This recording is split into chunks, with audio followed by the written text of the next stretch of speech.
வணக்கம்மா. இன்னைக்கு நம்ம வீடியோவில் ஒரு சூப்பரான முட்டை தொக்கு எப்படி செய்யுதுன்னு பார்க்க போகிறோம். வாங்க நம்ம வீடியோவில் பார்க்கலாம். வீடியோ பார்க்கறதுக்கு முன்னாடி நம்ம சேனலை சப்ஸ்கிரைப் பண்ணிக்கோங்க. அப்படியே பக்கத்தில் இருக்கிற பெல் பட்டனை ப்ரெஸ் பண்ணிக்கோங்க. கடாய் வச்சுங்கம்மா. ஆயில் போட்டுக்கலாம். ஆயில் கொஞ்சம் அதிகமாக போடுங்க. முட்டை தொக்கு வந்து கொஞ்சம் அதிகமாக இருந்தால் நல்லாயிருக்கும். எண்ணெய் காஞ்சிச்சுங்கம்மா. இப்போ கடுகு போட்டுடலாம். ஒரு ஸ்டார் போட்டுக்கோங்க. ஒரு பட்டை, பெரிய வெங்காயம் 4 வெங்காயம் கட் பண்ணி வச்சுருக்கேன், போட்டுக்கலாம். பொடியை கட் பண்ணிவிடுங்க. வெங்காயம் வந்து நல்லா வதக்கிடுங்கம்மா. முட்டை தொக்குக்கு வந்து வெங்காயம் வந்து ரொம்ப நல்லா வதங்கணும். வதங்கினா தான் ரொம்ப நல்லாயிருக்கும். பாருங்கம்மா, வெங்காயம் நல்லா வதங்கிடுச்சு. 2 பச்சை மிளகாய் கீரி வச்சுருக்கேன், போட்டுக்கலாம். கருவேப்பிலை தேவையான அளவு போடுங்க. இஞ்சி பூண்டு பேஸ்ட்டு 2 ஸ்பூன் போட்டுக்கலாமா. இப்போ வந்து கொஞ்சம் நல்லா வதக்கி விடுங்க. அந்த இஞ்சி பூண்டு பேஸ்ட்டோட ஸ்மெல் போகிற அளவுக்கு நல்ல ஒரு வாசனை வரும் இல்லைங்களா, அது வந்து கொஞ்சம் நல்லா வதக்குங்க. 4 தக்காளி எடுத்து பேஸ்ட் பண்ணி வச்சுருக்கோம்மா. அரைச்சி வச்சுருக்கேன் மிக்சியில். நீங்கள் வந்து இந்த மாதிரி அரைச்சி போட்டிங்கன்னா முட்டை தொக்கு வந்து நல்லா கிரேவியாக நல்லா வரும். உங்களுக்கு அரைக்க டைம் இல்லாதவங்க நீங்கள் அப்படியே கூட கட் பண்ணி போடலாம், தப்பு கிடையாது. இப்போ வந்து தக்காளி பச்சை ஸ்மெல் போகிற அளவுக்கு நல்லா வதக்கிட்டே இருங்க. பாருங்கம்மா, தக்காளி நல்லா வதங்கியாச்சு. இப்போ வந்து நம்ம இதிலே மசாலா போட்டுக்கலாம்.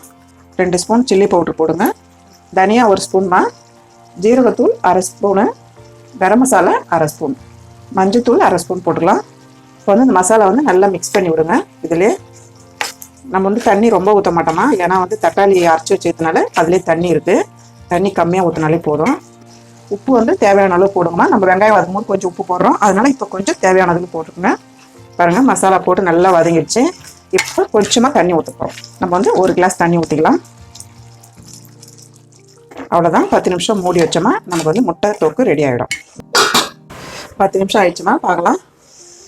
பாருங்கள், இந்த மாதிரி வந்து ஆயில் நல்லா மேலே வந்துச்சுன்னா நல்லா கொதிச்சிச்சுன்னு அர்த்தம். நல்லா திக்காயிடுச்சு பாருங்கள். இப்போ கொஞ்சம் கொத்தமல்லி போட்டுருங்க. கொத்தமல்லி நிறைய கூட போடுங்கம்மா, நல்லாயிருக்கும் ரொம்ப. நான் வந்து 6 முட்டை வேக வச்சு வச்சுருக்கேம்மா. வேக வச்சு உரிச்சு வச்சுருக்கேன். இப்போ வந்து நம்ம முட்டையை ஆட் பண்ணிக்கலாம்.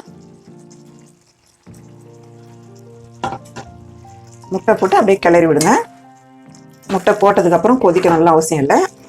போட்டுட்டு அப்படியே இறக்கிடலாம். நம்ம முட்டை போட்டதுக்கப்புறம் இப்போ கொத்தமல்லி மேலே இன்னும் கொஞ்சம் போட்டுக்கலாம்.